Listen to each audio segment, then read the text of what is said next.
Durante más de 3000 años, Egipto fue el corazón palpitante de una de las civilizaciones más fascinantes y enigmáticas de la historia. Faraones divinizados, templos monumentales, secretos inscritos en piedra. En el antiguo Egipto, José Miguel Parra nos lleva más allá de la imagen romántica de pirámides y momias, para descubrir la vida real, las intrigas y el ingenio que sostuvieron este imperio eterno. Más allá de las tumbas doradas y los dioses con cabeza de animal, Parra nos muestra un Egipto lleno de agricultores, escribas, arquitectos y comerciantes que mantuvieron vivo el país del Nilo. Un lugar donde religión, política y economía estaban entrelazadas en un delicado equilibrio. Para narrar y analizar la historia que nos cuenta el antiguo Egipto de José Miguel Parra de forma clara y ordenada, hemos dividido la obra en secciones temáticas que siguen la progresión histórica y cultural del antiguo Valle del Nilo. Aunque este libro no se presenta como una novela, sino como un recorrido histórico, esta estructura ha sido elaborada especialmente para nuestro canal Voces Literarias, con el objetivo de acompañar la narración y facilitar que cada etapa sea entendida como un capítulo vivo de una gran historia. Gracias a esta organización, recorreremos de manera progresiva los grandes momentos que marcaron el destino de Egipto, desde sus orígenes en la prehistoria, pasando por el esplendor de las pirámides y los faraones guerreros, hasta sus periodos de crisis y las transformaciones que lo llevaron a mezclarse con otras culturas.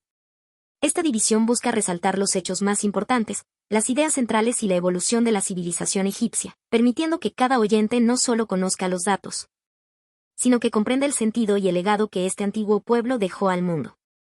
1. Voces del pasado, prehistoria y unificación del valle. Imaginemos el Valle del Nilo hace miles de años, un paisaje aún salvaje, donde el río dibuja su cauce entre desiertos y fértiles llanuras, y donde los primeros humanos empiezan a recorrer sus orillas. Aquí no hay ciudades ni faraones, solo grupos dispersos de cazadores y recolectores que aprenden a sobrevivir en un entorno lleno de desafíos. Parra describe este escenario con una frase que parece susurrada desde el tiempo: el hombre y la tierra empezaban a reconocerse mutuamente. Esa conexión silenciosa entre ser humano y naturaleza sería la primera semilla de lo que siglos más tarde se convertiría en el antiguo Egipto. El paso del Paleolítico a culturas más complejas marca un momento crucial. En la fase Nagada II, los hombres y mujeres del valle no solo recolectan o cazan, comienzan a domesticar animales, a cultivar cereales y a establecer asentamientos permanentes. Las aldeas se fueron ordenando, y con cada casa construida, el valle ganaba su primera respiración colectiva, señala Parra, enfatizando cómo la cooperación diaria se convirtió en la base de la vida organizada. Es fascinante pensar que estos cambios, aparentemente sencillos, constituyen la cuna de la civilización, la transición de la mera supervivencia a la planificación y la cooperación consciente. En paralelo, pequeños núcleos de poder comienzan a emerger. Cada asentamiento tenía su propio líder, a veces un jefe guerrero, otras veces un anciano respetado por su sabiduría y capacidad de resolver conflictos. La unión de estos núcleos no fue inmediata ni violenta, sino gradual y pragmática. Parra lo resume así: donde antes había dispersión y rivalidad, surgió un orden compartido. Este proceso desemboca en la formación de lo que luego sería la dinastía Timitas, los precursores de la unificación del Alto y Bajo Egipto. No eran aún los faraones monumentales que todos imaginamos, pero sí figuras que consolidaban territorio, pactaban alianzas y organizaban la vida alrededor del río, sentando las bases de un estado temprano. Otro cambio fundamental que Parra subraya es la transición de la caza y la recolección a la agricultura sistemática. Cultivar la tierra y domesticar animales transformó la vida cotidiana. El Nilo dejaba de ser solo un recurso impredecible y se convertía en el corazón de la economía y la supervivencia. Aprender a sembrar era aprender a esperar, a confiar en el tiempo y en el ciclo de las aguas, comenta el autor, recordándonos que la paciencia y la observación fueron virtudes tan importantes como la fuerza o la destreza. Con esto llegaron los primeros asentamientos permanentes, aldeas que crecían alrededor de canales, terrazas y huertas, configurando un paisaje humano que coexistía con el río y lo respetaba. Este periodo también nos permite reflexionar sobre la importancia de la colaboración. Nadie construía una aldea solo, nadie dominaba el Nilo de manera individual. Cada decisión, cada práctica de riego, cada espacio comunitario reforzaba los lazos sociales. Parra enfatiza que esta unión inicial no surge de la imposición, sino de la necesidad de coordinar esfuerzos. La fuerza de la vida estaba en la unión, más que en la espada. Es un recordatorio de que la civilización no nace de la opresión sino de la cooperación sostenida. Finalmente, la sección culmina con la consolidación de la unificación de las regiones del Alto y Bajo Egipto. Las comunidades, ya interconectadas por el río, empiezan a compartir costumbres, tecnologías y estructuras de poder que permitirán que más adelante emerjan los primeros faraones y un estado centralizado. Este proceso es lento, casi invisible, pero esencial. Sin esta base, ni pirámides ni templos habrían sido posibles. Parra lo resume con otra frase que refleja esa transición silenciosa. Antes del faraón, hubo conversaciones, pactos y reconocimiento mutuo. El valle aprendió a ser uno antes de recibir un nombre. En esta sección, los protagonistas no son nombres individuales conocidos, sino las comunidades que habitaron el valle, sus líderes locales y la propia fuerza del Nilo. Es un relato que nos invita a mirar el origen del antiguo Egipto como un proceso humano, natural y orgánico, donde la cooperación, la paciencia y la relación con la tierra fueron más decisivas que la guerra o el poder absoluto. 2. ¿Qué vendrá ahora? El reino antiguo y las grandes pirámides. Tras siglos de consolidación en el Valle del Nilo, las comunidades que antes habían sido aldeas dispersas comienzan a transformarse bajo una nueva dinámica de poder. Las últimas dinastías del período tinitas, aunque todavía rudimentarias en comparación con lo que vendrá, sientan las bases de la organización política y administrativa que dará origen al reino antiguo. Parra enfatiza este tránsito con una observación casi poética. Los líderes que sucedieron a los primeros reyes ya no eran solo guardianes de un río, empezaban a ser arquitectos de un reino. Esta frase nos invita a pensar que la autoridad comienza a trascender la mera supervivencia o la gestión local y se orienta hacia un proyecto colectivo que abarca todo el valle. En este contexto, los asentamientos ya no se limitan a los márgenes del Nilo. La vida organizada exige una estructura más compleja. Los líderes necesitan comunicación entre regiones, registros de producción agrícola, control de recursos y coordinación de mano de obra. Parra describe que los jefes de estas dinastías tardías aprendieron que gobernar no es dominar, sino equilibrar las fuerzas de cada comunidad en un tejido que aún no se ve pero que late bajo el suelo del valle. Es fascinante observar cómo aquí ya se vislumbra el concepto de Estado, un conjunto de aldeas que funcionan como órganos de un cuerpo más grande. Aunque todavía no exista un faraón con el poder absoluto que más tarde identificaremos con el reino antiguo. Uno de los elementos que marca la transición hacia este nuevo periodo es la estabilidad social y económica.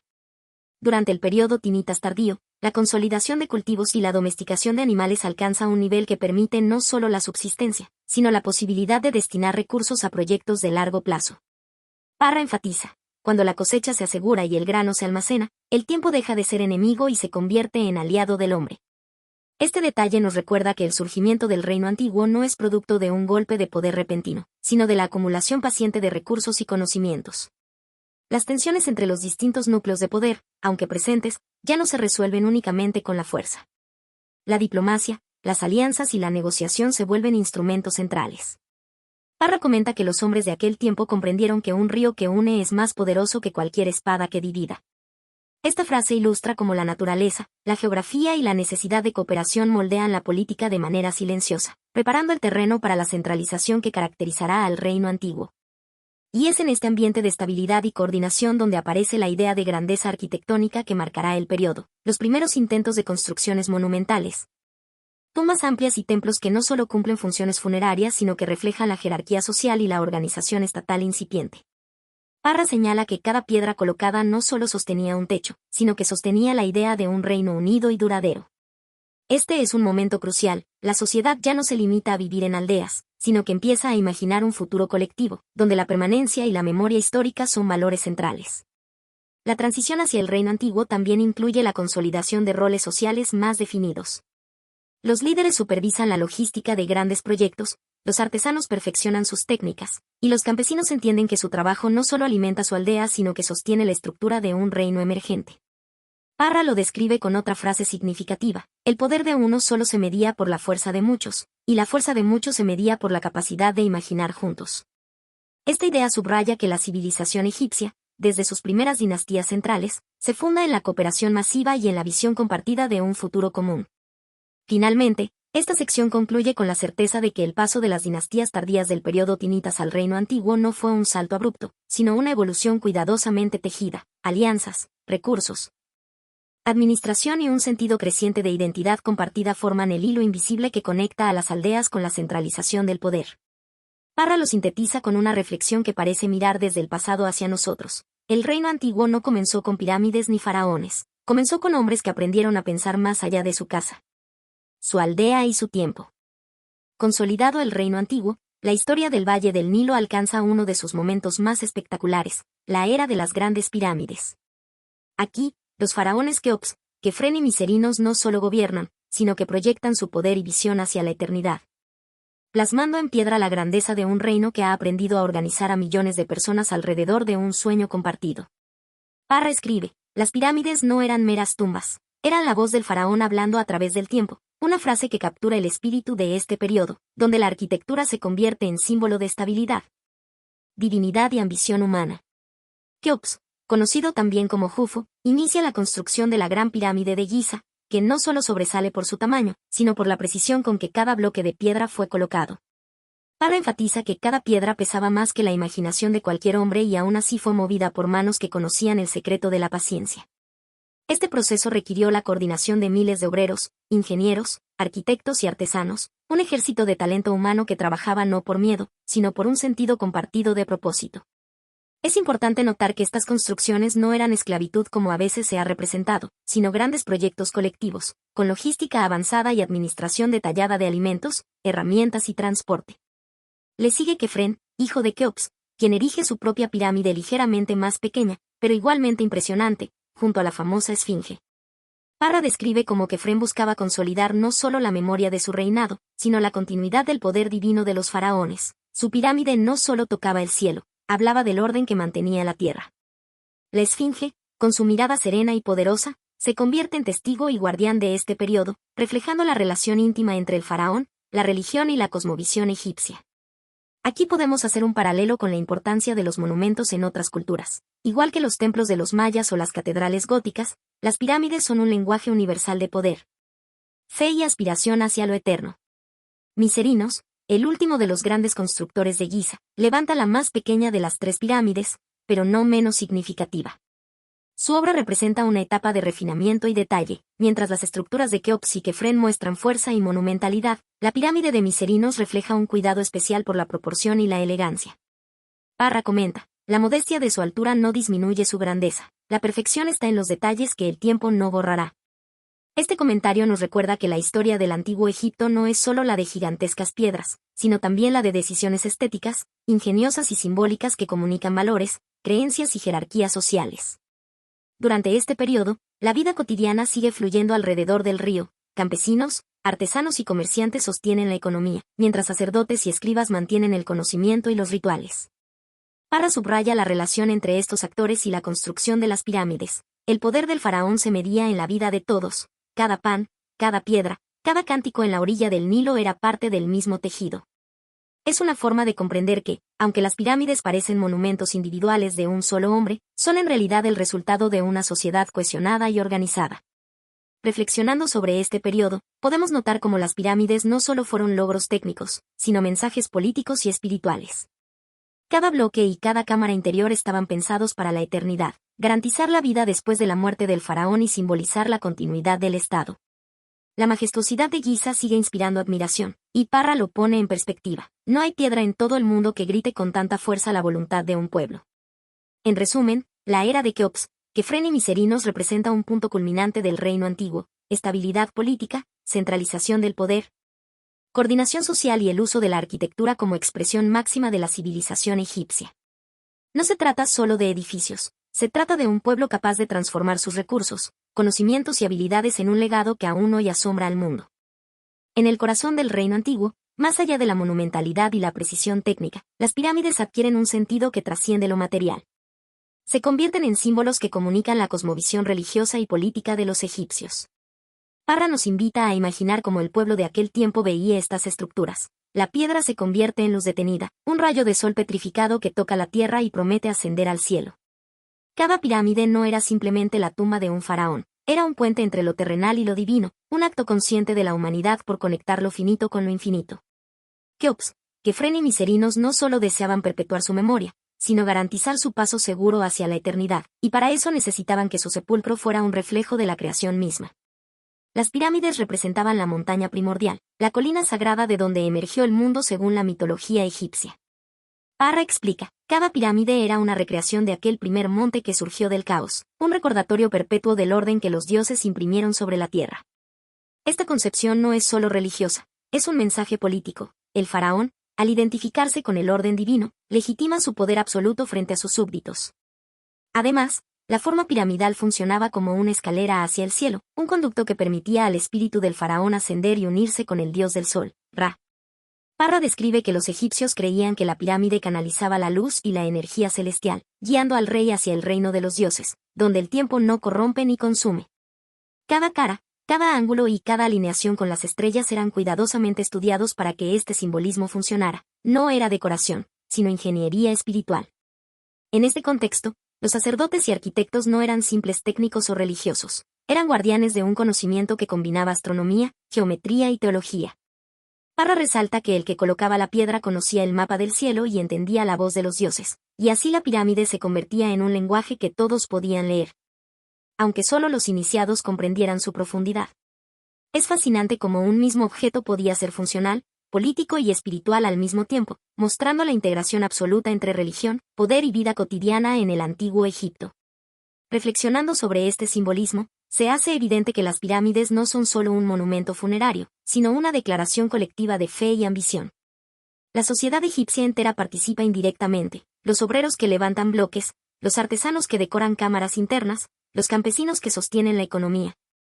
Todos contribuyen a un proyecto que trasciende su propia existencia. Parra lo sintetiza así: cada piedra era un acto de devoción, un voto silencioso al orden cósmico que sostenía la vida. Incluso en la percepción moderna, estos significados siguen fascinando y enseñando. La pirámide de Keops sigue siendo admirada no solo por su tamaño, sino porque nos habla de un tiempo donde la espiritualidad y la política se entrelazaban en formas tangibles. Los documentales sobre Giza captan su magnitud visual, pero el libro de Parra nos recuerda que la verdadera grandeza está en comprender la intención detrás de cada piedra. No basta mirar la pirámide. Hay que leerla con los ojos del hombre que sabía que su destino era eterno. Durante la construcción de las grandes pirámides, Parra nos invita a mirar más allá de la grandiosidad de la piedra y el tamaño de los monumentos. La verdadera hazaña estaba en la organización humana detrás de ellas. Lejos de la imagen habitual de esclavos forzados, los constructores de Giza eran trabajadores especializados, coordinados y motivados, un ejército de artesanos, albañiles, ingenieros y agricultores que trabajaban bajo un sistema cuidadosamente planificado. Parra explica: no fueron cadenas ni látigos los que levantaron las pirámides, sino planificación, oficio y conocimiento colectivo. El proceso de construcción requería un sistema logístico extremadamente complejo. Desde la extracción de bloques de piedra en canteras distantes hasta su transporte y colocación precisa, cada tarea estaba distribuida entre grupos con roles específicos. Los obreros eran organizados en brigadas, con líderes que supervisaban y coordinaban cada fase del trabajo. Parra señala que cada grupo conocía su función y su lugar en el tiempo y el espacio. No había improvisación, solo sincronía perfecta. Además, estos trabajadores recibían remuneración en especie, generalmente alimentos, cerveza y ropa, y eran alojados en poblados cercanos a la obra. Este sistema aseguraba que la fuerza laboral estuviera motivada y satisfecha con su labor, algo que hoy se reconoce como un antecedente de organización laboral avanzada. Parra enfatiza: los hombres y mujeres que construyeron las pirámides tenían vida, familia y derechos. No eran meros engranajes de la maquinaria del faraón. Los artesanos especializados tenían conocimientos técnicos profundos, canteros que conocían la fractura de la piedra, carpinteros que fabricaban rampas y poleas, escribas que registraban avances y contaban raciones, y sacerdotes que supervisaban los rituales para garantizar que el trabajo fuera bendecido por los dioses. Parra describe este ecosistema humano con admiración. Era un pequeño mundo organizado, donde cada talento encontraba su función y cada esfuerzo su reconocimiento. La logística incluía, además, la planificación del calendario de trabajo, coordinado con las crecidas del Nilo, que permitían transportar bloques en barcazas de manera eficiente. Esto demuestra cómo la ingeniería civil se combinaba con la astronomía y la geografía. La construcción estaba subordinada a la naturaleza, no en conflicto con ella, escribe Parra, resaltando la relación armónica entre el hombre, la tierra y la divinidad en la sociedad egipcia. Un detalle notable es que la organización social de las pirámides no solo servía para levantar monumentos, sino que reforzaba la cohesión del Estado y legitimaba al faraón. Cada trabajador sabía que su esfuerzo contribuía a algo que trascendía su vida, un legado que conectaba a la comunidad con los dioses y con la memoria eterna del soberano. Parra sintetiza esta idea: cada piedra era testigo de cooperación y devoción, de una sociedad que sabía unir fuerza y conocimiento en un propósito común. Reflexionando sobre este punto, es fascinante notar que el mito de los esclavos esclavizados es más un error histórico popular que una realidad. Las pirámides son, en gran parte, un logro de organización social, ingeniería y motivación humana. Incluso en los documentales modernos sobre Giza, se destaca la vida cotidiana de estos obreros, aunque Parra aporta un matiz más profundo al mostrar que esta organización fue consciente, planificada y respetuosa de la dignidad de quienes trabajaban. Al mirar las majestuosas pirámides de Giza, muchas veces pensamos solo en la monumentalidad de la piedra, pero Parra nos recuerda que detrás de cada bloque había una economía compleja y cuidadosamente organizada. Estas construcciones no fueron producto del azar ni de la fuerza bruta, sino de un entramado económico que sostenía la sociedad egipcia y permitía movilizar recursos humanos y materiales de manera eficiente. El autor señala que la economía del reino antiguo se basaba en una combinación de agricultura, almacenamiento y distribución centralizada. Los excedentes de grano eran esenciales, pues aseguraban que miles de obreros pudieran recibir alimentos diariamente: pan, cebada, verduras y cerveza, elementos básicos en su dieta. Parra explica: sin control de la producción y almacenamiento de alimentos, ninguna pirámide habría sido posible, subrayando la relación directa entre la economía agrícola y la capacidad de llevar a cabo proyectos faraónicos. Los materiales para la construcción también exigían planificación económica. La piedra caliza de las canteras cercanas, el granito traído de Asuán, la madera para rampas y herramientas, todo tenía que ser contabilizado, transportado y distribuido con precisión. Cada recurso tenía un costo y un valor en el sistema egipcio, y cada envío estaba coordinado por funcionarios especializados. Parra destaca: el faraón no solo ordenaba levantar la pirámide, también dirigía una red de comercio, suministro y mano de obra que funcionaba como reloj. El trabajo remunerado de los obreros también formaba parte de esta economía.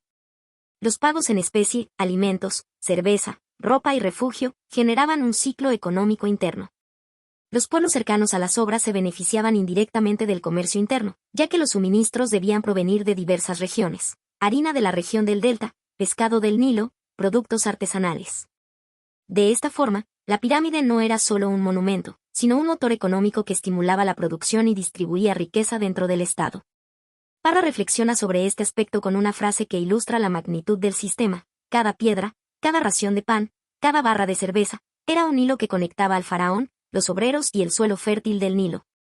Es fascinante observar cómo un proyecto monumental podía ser, al mismo tiempo, un instrumento de cohesión social y económica, consolidando el poder central y asegurando la supervivencia de la población.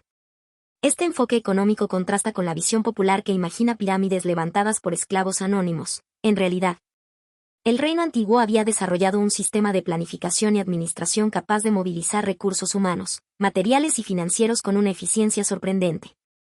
La economía piramidal, en su sentido literal y figurado, demostraba que la grandeza de estas estructuras dependía tanto de la piedra como del control del grano, del comercio interno y del suministro de bienes básicos.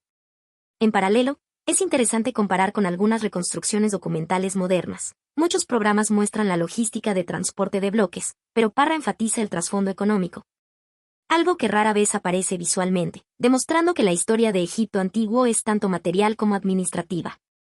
3. Tiempos de cambio, el primer periodo intermedio y el reino medio. Tras el brillante apogeo de las pirámides, Egipto entró en un periodo de cambios profundos y complejos, conocido como el primer periodo intermedio.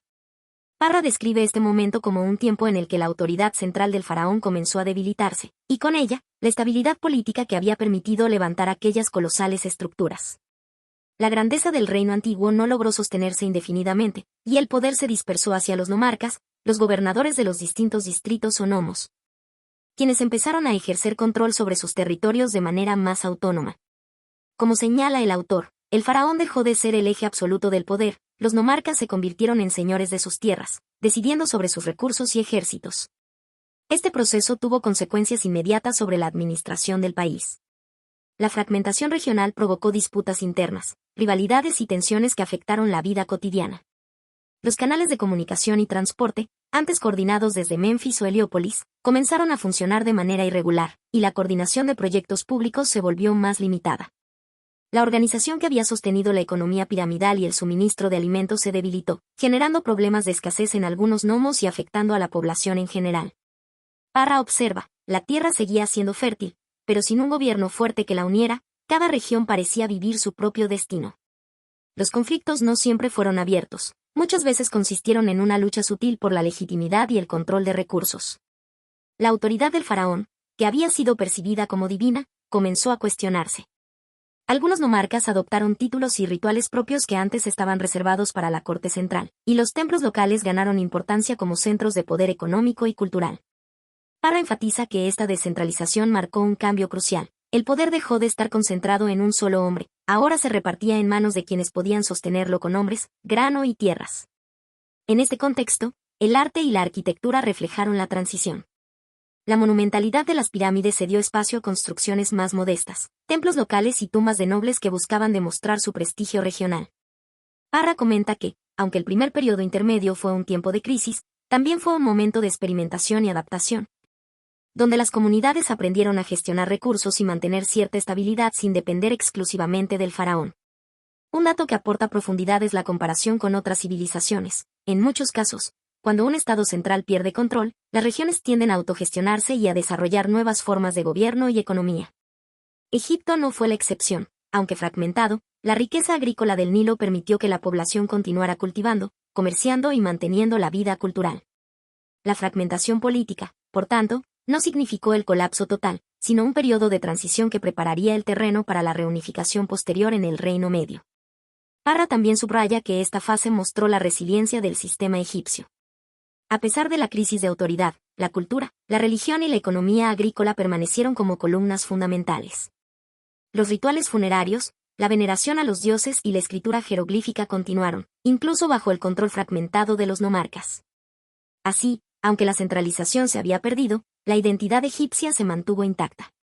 Tras los años de fragmentación y descentralización del primer periodo intermedio, Egipto experimentó un resurgir del poder central, marcando el inicio del Reino Medio. Un periodo en el que se restauró la autoridad faraónica bajo dinastías nuevas que lograron reunir nuevamente el país. Parra describe este momento como una etapa en la que la experiencia de la crisis anterior se convirtió en una lección política. El faraón ya no podía gobernar solo con la grandeza de su nombre. Necesitaba una estructura eficiente y la lealtad de sus gobernadores. El proceso de reunificación no fue instantáneo. Los faraones del Reino Medio, comenzando con líderes de la 11ª dinastía desde Tebas, emprendieron una serie de campañas militares y estrategias diplomáticas para someter a los nomarcas que habían disfrutado de autonomía durante décadas. Según el autor, la victoria no se consiguió únicamente con la espada, sino con la promesa de estabilidad y prosperidad. Este enfoque incluyó el restablecimiento de la administración centralizada, la reorganización de los distritos y la integración de los templos locales al control de la corona, consolidando así un poder que combinaba autoridad militar, religiosa y administrativa. Parra señala que, en el Reino Medio, los faraones comprendieron la importancia de la legitimidad cultural y religiosa. Mientras los gobernantes del Reino Antiguo habían centrado su poder en la monumentalidad de las pirámides, los faraones del Reino Medio reforzaron su autoridad a través de proyectos de irrigación, fortalecimiento de las ciudades y la promoción del culto a Osiris y Amón, convirtiéndose en guardianes del orden y la justicia. La estrategia era clara: demostrar que el poder central no solo era capaz de reinar, sino de asegurar la vida cotidiana y la prosperidad de todos los egipcios. La economía también jugó un papel crucial en esta recuperación. Parra describe cómo se retomó el control de los recursos del Nilo y se reorganizó el cobro de tributos, fomentando una redistribución más equitativa que evitara las crisis de escasez del periodo anterior. La administración del Reino Medio combinaba un ejército organizado, funcionarios capacitados y supervisores de obras, asegurando que el país funcionara como un organismo coordinado. La población percibía este orden como un retorno a la estabilidad, y la narrativa de Parra nos permite entender la sensación de alivio y esperanza que impregnaba el periodo. La autoridad restaurada traía consigo no solo leyes, sino también la certeza de que Egipto podía mantenerse unido. Un aspecto relevante es que, aunque la monumentalidad del reino antiguo disminuyó, la arquitectura no desapareció. Se construyeron templos, fortalezas y pirámides más pequeñas pero técnicamente avanzadas, demostrando que el poder y la devoción religiosa podían expresarse de maneras diversas, adaptadas a la nueva realidad económica y social. Parra enfatiza que esta etapa representa un equilibrio entre tradición y pragmatismo. La divinidad del faraón se mantenía intacta, pero su gobierno debía ser funcional y cercano a la población. Finalmente, el Reino Medio consolidó un modelo que sería referencia para las dinastías posteriores: la combinación de autoridad central fuerte, administración eficiente, respaldo religioso y control de los recursos. Los faraones de esta época no solo gobernaban desde el trono, sino que supervisaban personalmente la restauración del orden en el país, asegurando que la fragmentación política del pasado no volviera a amenazar la estabilidad. Como Parra resume, Egipto aprendió de sus crisis: un país dividido podía sobrevivir, pero solo un poder central unido podía prosperar. Con la restauración del poder central en el Reino Medio, Egipto entró en una etapa de transformaciones profundas, no solo políticas sino también culturales. Parra enfatiza que este periodo supuso una consolidación que no se limitó a un retorno del faraón al trono, sino que implicó una reorganización integral de la sociedad y sus recursos. Según el autor, el Reino Medio no fue solo un tiempo de reyes fuertes, sino de un país que aprendió a gobernarse a sí mismo con eficiencia y previsión. La política se estructuró alrededor de una administración centralizada más compleja y profesional que la del Reino Antiguo. Se designaron funcionarios especializados, supervisores de obras y escribas que aseguraban que la recolección de tributos y la distribución de recursos fueran efectivas. Parra señala que la autoridad del faraón se consolidaba a través de la administración, no solo por la fuerza, reflejando un cambio de paradigma. El poder real se sostenía en la organización práctica y no únicamente en la monumentalidad. Uno de los avances más visibles fue en el campo de la irrigación y la agricultura. Los faraones del Reino Medio promovieron obras hidráulicas para aprovechar mejor las crecidas del Nilo, garantizando cosechas estables que alimentaran tanto a la población como a los trabajadores de proyectos estatales. Parra describe cómo se excavaban canales, se reparaban presas y se construían almacenes. El Nilo ya no solo dictaba la vida, sino que el hombre aprendió a organizar sus aguas a favor de todos. Este control de los recursos hídricos no solo evitó hambrunas, sino que permitió financiar proyectos de arquitectura y sostener un aparato estatal eficiente. El arte y la cultura también reflejaron esta estabilidad renovada. Los templos y las tumbas se decoraban con relieves más detallados y expresivos que en el Reino Antiguo, incorporando narrativas que mostraban tanto la vida cotidiana como la relación de los hombres con los dioses. Parra resalta que los artistas ya no trabajaban solo para glorificar al faraón, sino para narrar la historia de todo un pueblo. Esta expansión cultural evidencia una sociedad que, tras los conflictos de fragmentación, pudo volver a enfocarse en el desarrollo intelectual, estético y espiritual, fomentando la literatura, la escultura y los ritos religiosos con un sentido más inclusivo y ordenado. Parra también subraya que la estabilidad política permitió una integración más equilibrada del territorio. Los nomarcas, antes independientes y conflictivos, quedaron bajo un control firme pero respetuoso, con responsabilidades claras y supervisión directa. Esta estructura garantizaba que los recursos y el conocimiento fluyeran entre el centro y las provincias, creando una sensación de unidad que había sido frágil durante el primer periodo intermedio. Como señala el autor, el Reino Medio fue la lección de que un país dividido podía sobrevivir, pero un país organizado podía florecer. Finalmente, estas transformaciones políticas y culturales sentaron las bases para un Egipto más resiliente y creativo. No se trataba simplemente de reconstruir lo perdido, sino de aprender de la fragmentación. Cada canal, cada proyecto administrativo, cada obra artística reflejaba la intención de un Estado consciente de su historia y de la necesidad de mantener la cohesión social. Parra concluye esta sección con una observación que resume el espíritu de la época. Egipto no solo recuperó su autoridad, aprendió a gobernarse con la precisión del Nilo y la mirada de sus dioses. Con el resurgir del poder central en el Reino Medio, Egipto no solo buscó estabilizar la administración y la economía, sino también revitalizar su vida religiosa y funeraria. Parra describe cómo, tras los tiempos de fragmentación del primer periodo intermedio, se emprendió una renovación de templos y tumbas, pero de manera más comedida que durante la era de las grandes pirámides. Los reyes del Reino Medio comprendieron que la grandeza no necesitaba medirse en toneladas de piedra, señala el autor, enfatizando que la magnificencia se trasladaba ahora a la calidad de la obra y su simbolismo, más que a la escala monumental. Los templos comenzaron a reconstruirse con una planificación más racional, incorporando patios abiertos, salas hipóstilas y santuarios cuidadosamente decorados. Los relieves y esculturas mostraban escenas de ofrendas, de la vida de los dioses y del propio faraón en su papel protector del país. Parra comenta, cada figura tallada y cada inscripción buscaba reafirmar la conexión entre el cielo, el Nilo y la tierra de los hombres, lo que refleja la intención de mantener la sacralidad sin recurrir a excesos materiales. En cuanto a las tumbas, se produjo un cambio notable en la arquitectura funeraria. Las mastabas y pirámides de tamaño reducido sustituyeron a las gigantescas construcciones del Reino Antiguo, pero conservaban la complejidad interna, corredores, cámaras funerarias y nichos para los bienes del difunto. El faraón y los nobles entendieron que la seguridad del alma y la continuidad de la vida más allá de la muerte dependían del ritual, no del tamaño del monumento, escribe Parra.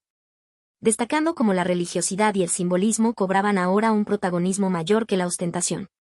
Esta renovación también permitió integrar innovaciones artísticas y técnicas, como el empleo más cuidadoso de la piedra caliza y el yeso para relieves, la utilización de colores duraderos y la representación más expresiva de la figura humana.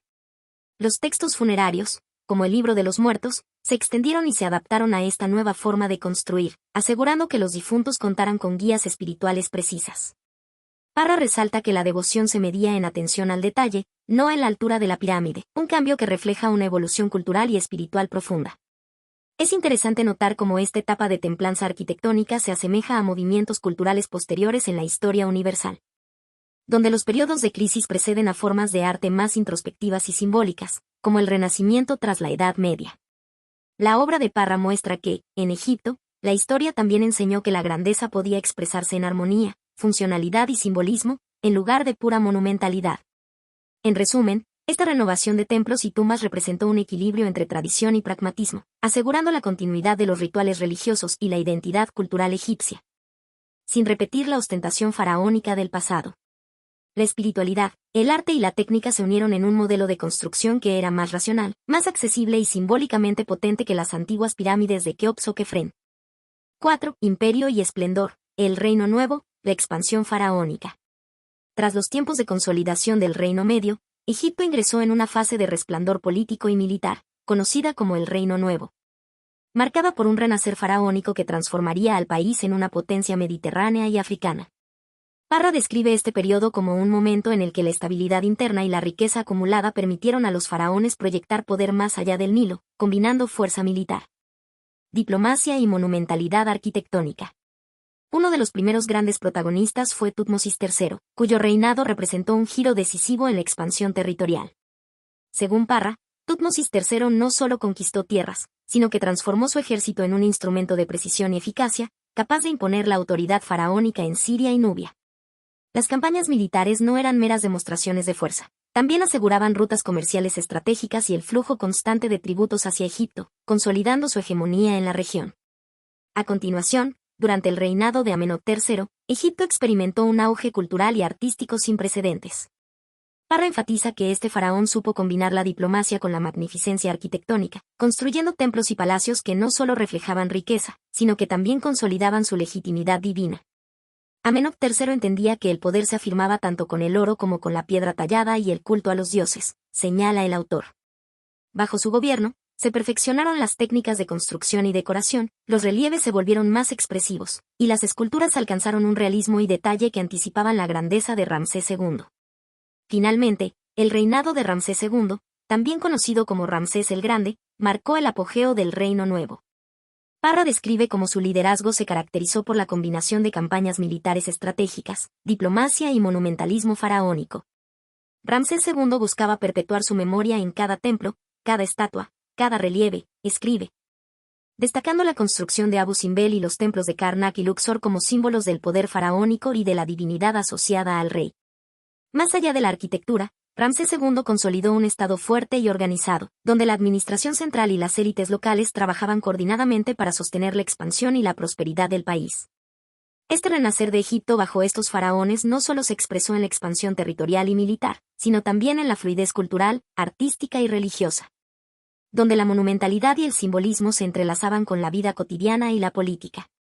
Parra reflexiona, el Reino Nuevo demuestra que la historia de Egipto es un equilibrio constante entre la fuerza, la fe y la creatividad humana. Una lección que resuena con la idea de que los periodos de estabilidad y riqueza permiten a las civilizaciones desplegar su máximo potencial. En conjunto, Tutmosis III, Amenhotep III y Ramsés II representan la trilogía del renacer egipcio, cada uno aportando al engrandecimiento del imperio desde perspectivas complementarias, militar, diplomática y cultural. Su legado consolidó la identidad egipcia clásica y sentó las bases para la influencia regional durante siglos, mostrando que la grandeza de Egipto no dependía solo de sus pirámides, sino también de la visión estratégica y artística de sus faraones. Al adentrarnos en el Reino Nuevo, Egipto no solo brilló por su monumentalidad, sino que también desplegó un poder militar y diplomático sin precedentes, consolidando un imperio que abarcaba desde Nubia hasta el Levante.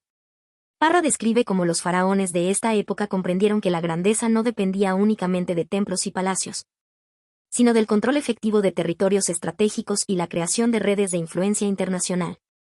Uno de los primeros ejemplos de esta expansión fue durante el reinado de Tutmosis III, a quien Parra califica como un líder militar formidable. Sus campañas hacia Siria y Palestina no eran simples incursiones, sino operaciones planificadas con precisión. Tutmosis III movía sus ejércitos como piezas de un tablero, conquistando ciudades y asegurando rutas comerciales sin descuidar la administración de Egipto. Cada victoria aseguraba tributos, recursos y la estabilidad de las fronteras, permitiendo que Egipto se consolidara como una potencia regional. Paralelamente, la diplomacia se convirtió en un instrumento clave. Bajo faraones como Amenhotep III, Egipto no solo imponía su autoridad con la fuerza, sino que cultivaba alianzas mediante matrimonios reales y tratados con reinos vecinos. Parra explica que el faraón enviaba regalos de oro, alabastro y grano, demostrando su poder y su generosidad, estableciendo relaciones que garantizaban paz y comercio. Este equilibrio entre fuerza y diplomacia permitió mantener un imperio estable, donde la influencia egipcia se sentía tanto en los territorios anexos como en las cortes extranjeras. Las anexiones territoriales fueron acompañadas de un contacto constante con regiones clave. Nubia, rica en minerales y oro, se integró a la economía egipcia, mientras que en el Levante, ciudades como Cadés y Megido se convirtieron en puntos estratégicos de control. Parra señala que los egipcios no solo ocupaban, sino que administraban, construían fortalezas y aseguraban que los recursos fluyeran hacia el Nilo.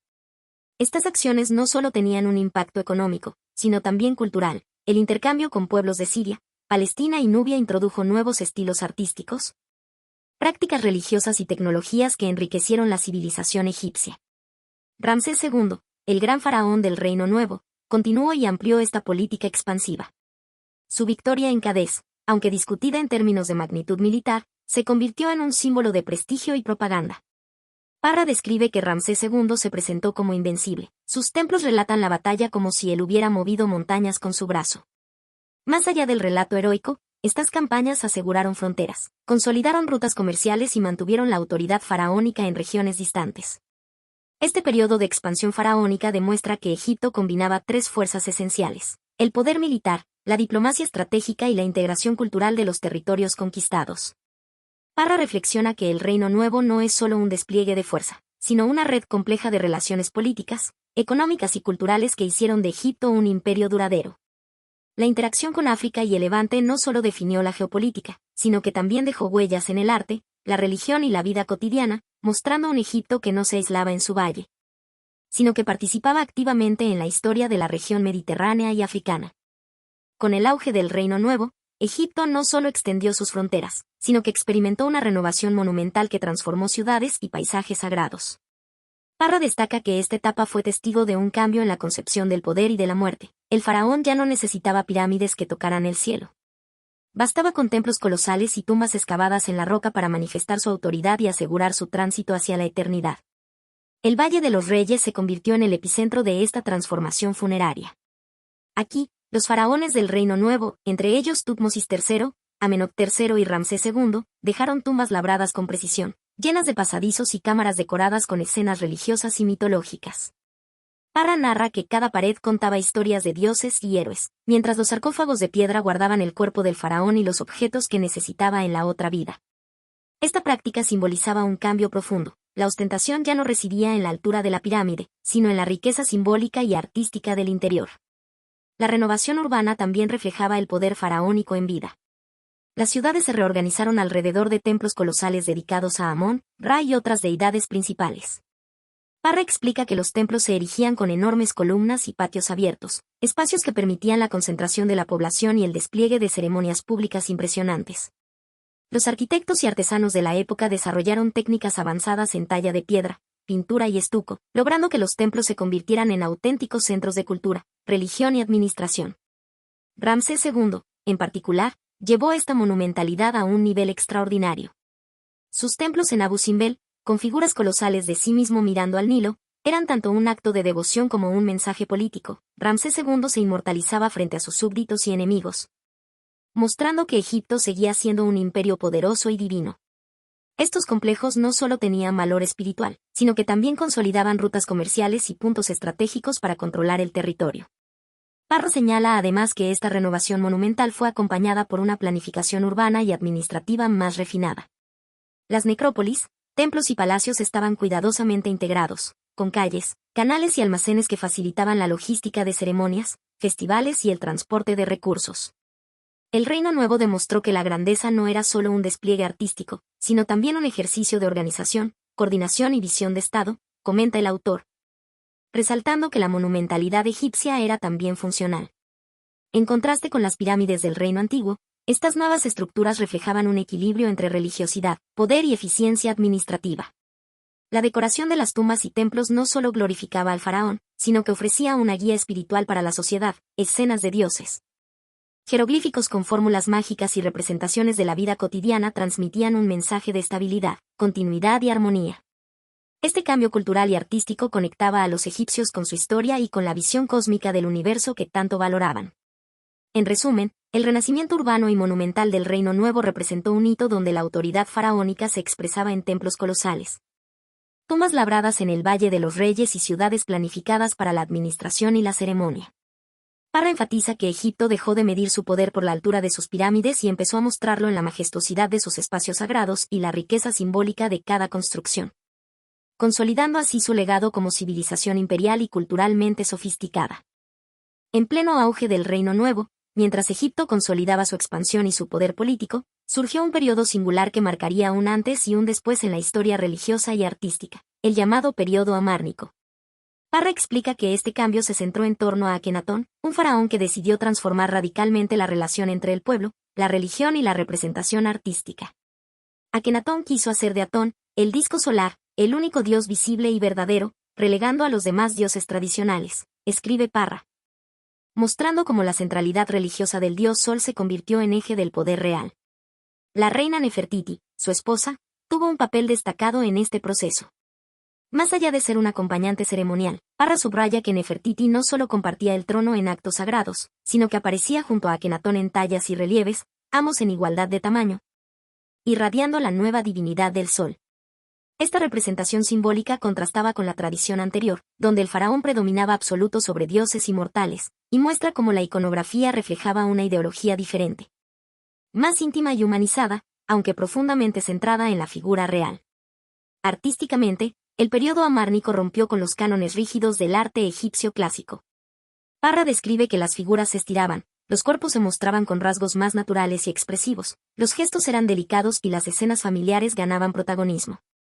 Los relieves y estatuas de Akenatón y Nefertiti muestran al faraón con rasgos alargados, pecho pronunciado y vientre prominente, mientras se le representa en actos cotidianos junto a su familia. Este realismo y cercanía con lo humano contrastaban con la monumentalidad rígida del arte del Reino Nuevo anterior, y reflejaban un intento de acercar lo divino a la experiencia terrenal, generando un vínculo directo entre el faraón, el dios Atón y los súbditos. Parra también resalta que la ciudad de Amarna, conocida como Aketatón, fue el escenario material de este cambio radical. Akenatón trasladó la capital a un lugar virgen junto al desierto, construyendo templos abiertos al sol y palacios llenos de luz, señala el autor, mostrando cómo la arquitectura misma reflejaba la nueva espiritualidad. Los edificios no buscaban la sombra ni la protección, sino la exposición directa a la luz solar, símbolo del Dios único. Esta ciudad se convirtió en el corazón del período amárnico, donde se experimentó con formas urbanísticas, espaciales y religiosas distintas, apartadas de las tradiciones de Tebas y otras antiguas capitales. El impacto del período amárnico fue profundo, aunque efímero. La centralización en Atón y los cambios artísticos generaron tensión con los sacerdotes tradicionales y con sectores conservadores del reino. Parra comenta que esta revolución espiritual y estética no podía mantenerse indefinidamente, pues chocaba con costumbres, templos y redes de poder centenarias. Sin embargo, el legado de Akenatón y Nefertiti perdura, no solo por su audacia religiosa, sino porque introdujeron un realismo artístico y una intimidad en la representación de la vida real y de la familia real que no se volvería a ver con la misma intensidad hasta siglos después. En síntesis, el período amárnico simboliza una ruptura y una experimentación audaz en Egipto, donde religión, arte y poder se entrelazaron de manera inédita, un faraón promoviendo el culto único al sol, una reina participando activamente en la esfera sagrada, y una ciudad y un estilo artístico reflejando la luz, la intimidad y la renovación espiritual. Como señala Parra, Akenatón cambió la manera de mirar a los dioses, al faraón y al arte, y aunque su revolución fue breve, dejó una huella imborrable en la historia de Egipto. Mientras Egipto alcanzaba su esplendor bajo los faraones del Reino Nuevo, la vida cotidiana en el Valle del Nilo reflejaba una estructura social muy jerarquizada, donde cada persona, desde el gran faraón hasta el artesano más humilde, desempeñaba un papel definido en el entramado del Estado. Parra explica que la sociedad egipcia se sostenía sobre jerarquías muy rígidas, donde el poder y la riqueza fluían desde el trono hasta los trabajadores del campo, dejando claro que la estabilidad política y militar no se sostenía únicamente por ejércitos o diplomacia, sino también por un orden interno cuidadosamente estructurado. En la cúspide de esta pirámide se encontraban los faraones, figuras que concentraban el poder político, religioso y militar, y que eran vistos como intermediarios entre los dioses y los hombres. Bajo ellos, los sacerdotes jugaban un papel fundamental. Parra detalla que los sacerdotes de Amón, de Atón o de otros dioses no solo dirigían rituales, sino que administraban templos, tierras y riquezas, convirtiéndose en pilares invisibles de la economía y la cultura egipcia. Su influencia era tal que podía rivalizar con la de algunos gobernantes locales, y su conocimiento de ceremonias, calendarios y astronomía reforzaba el prestigio del Estado. Por debajo de los altos funcionarios y sacerdotes, los artesanos y trabajadores especializados constituían la columna vertebral del desarrollo cultural y urbano. Parra describe con detalle talleres, hornos y espacios de trabajo donde escultores, carpinteros, orfebres y pintores daban forma a templos, tumbas y estatuas monumentales. Los artesanos moldeaban la piedra, pintaban relieves y construían muebles sagrados, pero también vivían en comunidades ordenadas, con normas estrictas y supervisión directa de capataces y escribas. Su labor no solo tenía un valor económico, sino que reflejaba y perpetuaba la cosmovisión egipcia, pues cada objeto o decoración llevaba símbolos de divinidad, protección y orden cósmico. Parra resalta que incluso los campesinos y trabajadores comunes formaban parte de esta compleja red social. Cultivaban las tierras del Nilo, mantenían canales de riego y recolectaban los frutos del río, sosteniendo indirectamente tanto la riqueza del Estado como los proyectos monumentales.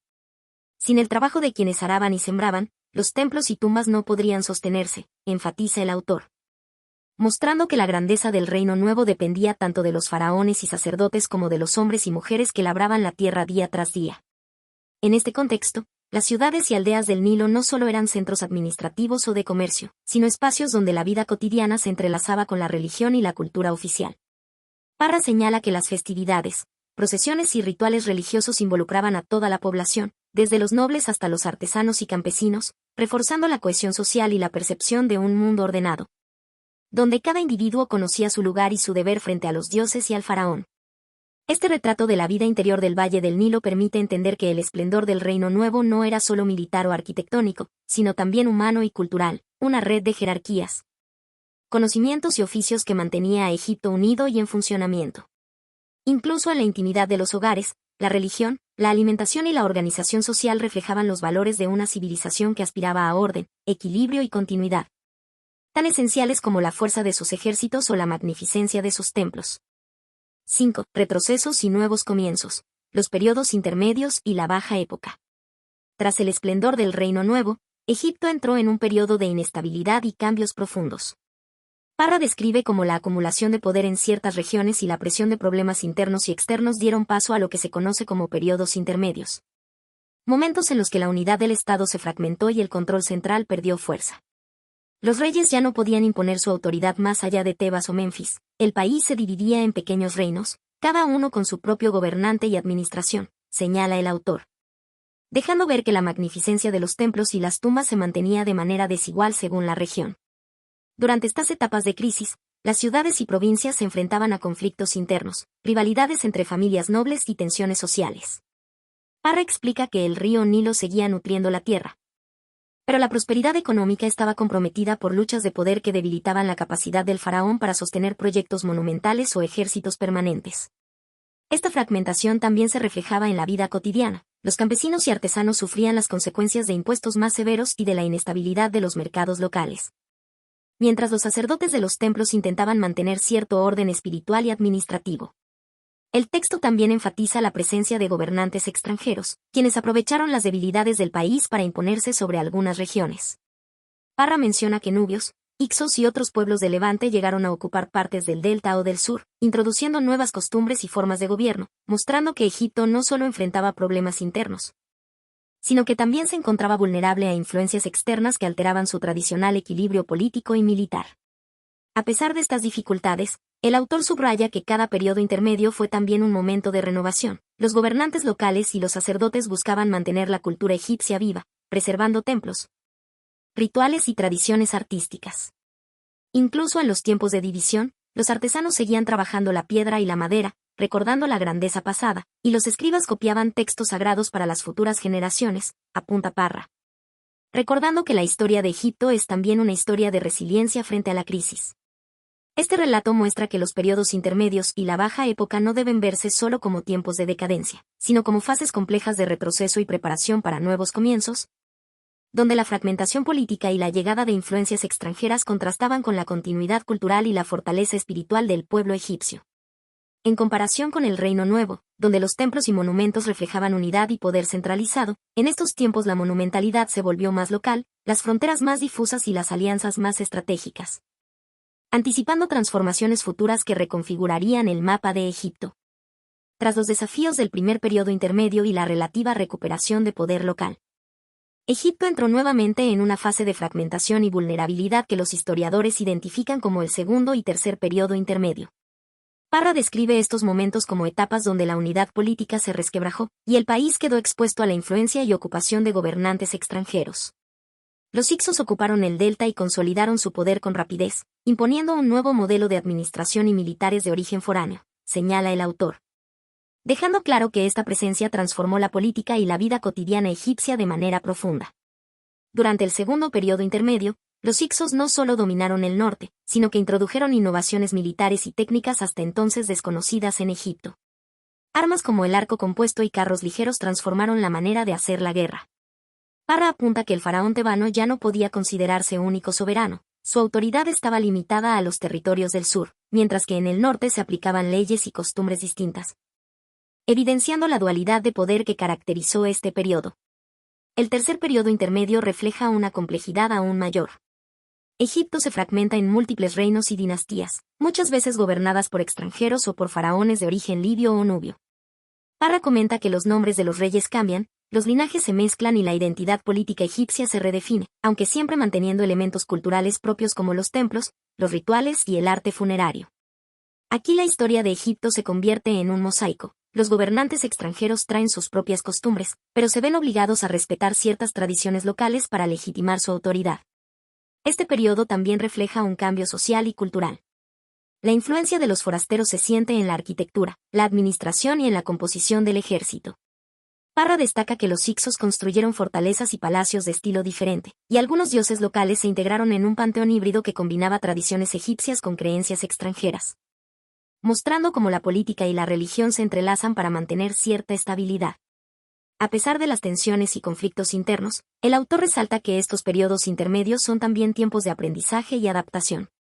La resistencia de los egipcios del sur, liderada por faraones tebano como Segema, fue clave para preservar la continuidad cultural y sentar las bases para posteriores reunificaciones.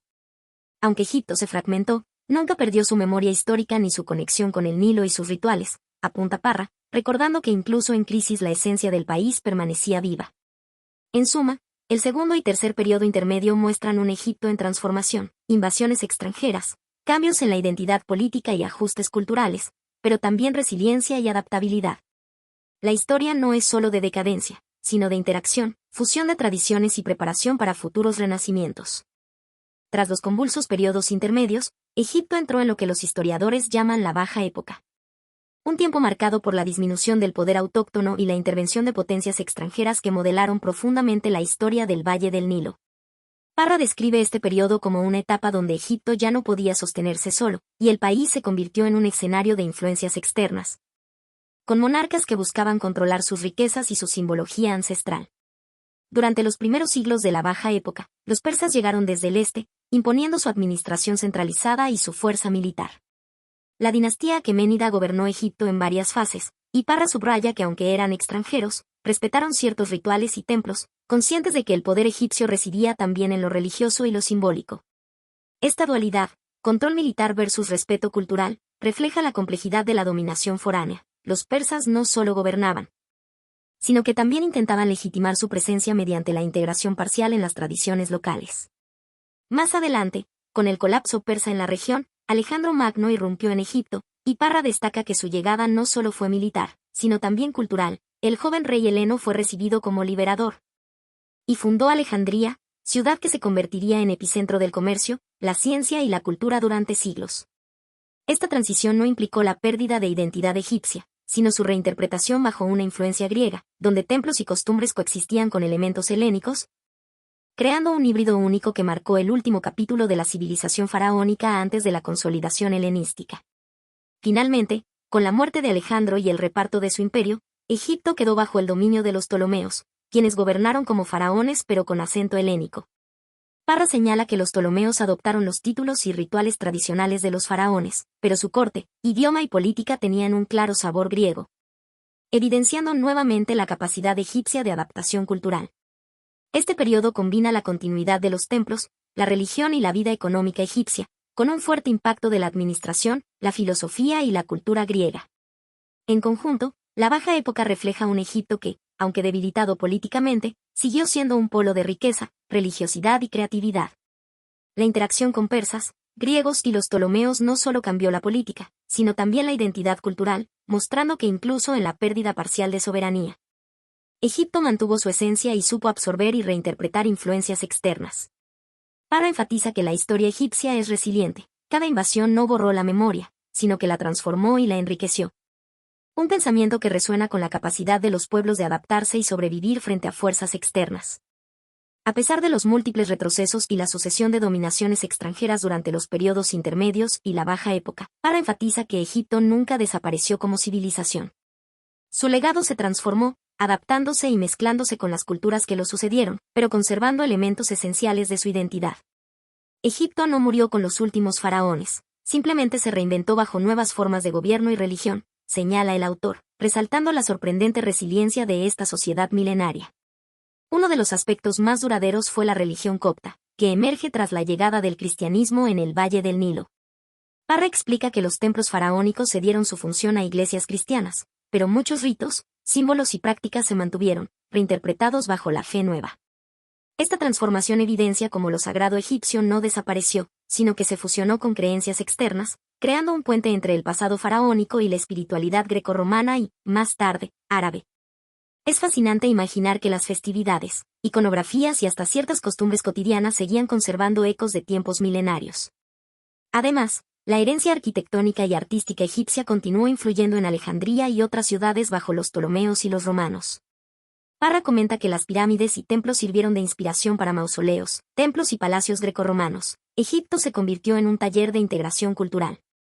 Este proceso de fusión no solo fue estético, sino también simbólico. La idea de eternidad y de orden cósmico egipcio se filtró en la mentalidad grecorromana y, siglos después, se reinterpretó en el mundo islámico. En aspectos como la geometría, la ornamentación y la orientación de construcciones religiosas. El autor resalta, además, la adaptación social y lingüística. El copto, descendiente directo del antiguo egipcio, sobrevivió como lengua litúrgica y cultural durante siglos, incluso cuando el árabe se convirtió en lengua dominante. El copto no solo es un idioma, es la memoria viva de una civilización que aprendió a transformarse sin perder su esencia, escribe Parra. Subrayando cómo el conocimiento y la identidad egipcia encontraron vías de continuidad, más allá de los reinos, conquistas y cambios políticos. En esta etapa, Egipto deja de ser solo una potencia militar o política, se convierte en un referente cultural y espiritual, cuya influencia se proyecta en la religión cristiana, la filosofía helenística y la posterior civilización islámica. Parra concluye que el verdadero triunfo de Egipto no es su dominio territorial, sino la capacidad de sus ideas y símbolos para sobrevivir y dialogar con culturas muy diferentes a la propia. Este legado demuestra que la historia egipcia no termina con la Baja Época, sino que se infiltra en el mundo grecorromano y luego árabe, mostrando que incluso frente a invasiones y fragmentaciones, la civilización egipcia supo permanecer y transformarse. El libro de José Miguel Parra se presenta como un viaje profundo a través de la historia milenaria de Egipto, abordando desde sus orígenes prehistóricos hasta la Baja Época y la supervivencia cultural bajo influencias extranjeras. A nivel general, la obra no se limita a ofrecer una cronología de faraones y dinastías, busca transmitir la esencia de una civilización que combinó la política, la religión, el arte y la vida cotidiana en una red compleja de símbolos y estructuras sociales. Parra se distingue por equilibrar el rigor histórico con una narrativa accesible, permitiendo al lector imaginar el Valle del Nilo, sus templos y ciudades, como un espacio vivo y dinámico, más allá de los monumentos y fechas. Uno de los logros más notables del libro es su capacidad para integrar las dimensiones política, militar, social y religiosa de Egipto, mostrando cómo cada una influyó en las demás. Por ejemplo, la expansión del Reino Nuevo no se entiende solo por las campañas militares de Tutmosis III o Ramsés II, sino por la forma en que estas conquistas reforzaban la autoridad del faraón, legitimaban rituales religiosos y estimulaban la construcción monumental. En este sentido, Parra coincide con la visión de historiadores como Toby Wilkinson, quien en su obra The Rise and Fall of Ancient Egypt también enfatiza que la historia egipcia es inseparable de su contexto simbólico y religioso. Sin embargo, Parra aporta un enfoque más narrativo y descriptivo que algunas obras anglosajonas más académicas, permitiendo al lector vivir los episodios en tiempo presente. Cada templo, cada mural, no era solo arte. Era un mensaje que el faraón enviaba a los hombres y dioses, escribe el autor, mostrando la íntima relación entre poder y cultura. El libro también invita a reflexionar sobre la resiliencia cultural y la adaptación frente a la crisis, especialmente en los periodos intermedios y la Baja Época. La fragmentación política y la invasión de persas, griegos y finalmente árabes no eliminaron la identidad egipcia, más bien, la transformaron. Este análisis puede vincularse con teorías contemporáneas de antropología histórica y de la memoria cultural, que sostienen que la supervivencia de un pueblo no depende solo de su fuerza militar o política, sino de su capacidad de reinterpretar sus tradiciones. En este punto, Parra se acerca a planteamientos similares a los de Hannasman sobre la memoria cultural. Egipto no desaparece, sino que se infiltra en lenguas, religiones y símbolos posteriores. En cuanto a la recepción crítica, la obra fue bien valorada por su equilibrio entre rigor y narrativa. Especialmente en España y América Latina, los lectores apreciaron su capacidad de hacer comprensible un periodo extenso y complejo sin sacrificar precisión histórica.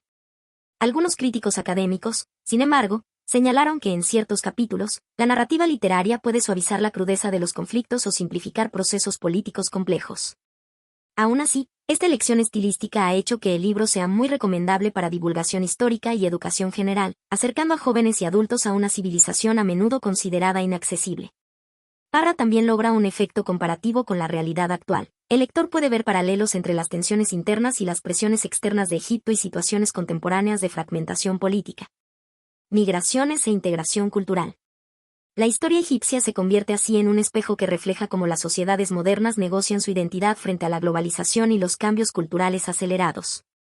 Finalmente, a nivel literario, el libro destaca por la construcción de escenas vívidas y personajes históricos que no son solo nombres y fechas, sino agentes con decisiones, ambiciones y temores. Desde los faraones guerreros del Reino Nuevo hasta los sacerdotes del período amárnico que intentaron redefinir la espiritualidad egipcia con Akenatón. Este enfoque humaniza la historia, haciendo que los lectores comprendan que la civilización egipcia fue un entramado de seres humanos reales y no un simple mito histórico. En conclusión, El Antiguo Egipto de José Miguel Parra se consolida como un texto fundamental para quienes desean comprender la complejidad de la historia egipcia con un equilibrio entre divulgación y rigor académico. Su aporte principal es mostrar que Egipto no es solo un pasado monumental, sino una tradición cultural que sobrevivió a invasiones, crisis y cambios, ofreciendo lecciones sobre resiliencia, adaptación y continuidad cultural que siguen resonando hoy. El Antiguo Egipto no es solo un viaje a una cultura perdida, es un recordatorio de que incluso las civilizaciones más grandes nacen, florecen y desaparecen, dejando tras de sí huellas que nos siguen hablando miles de años después.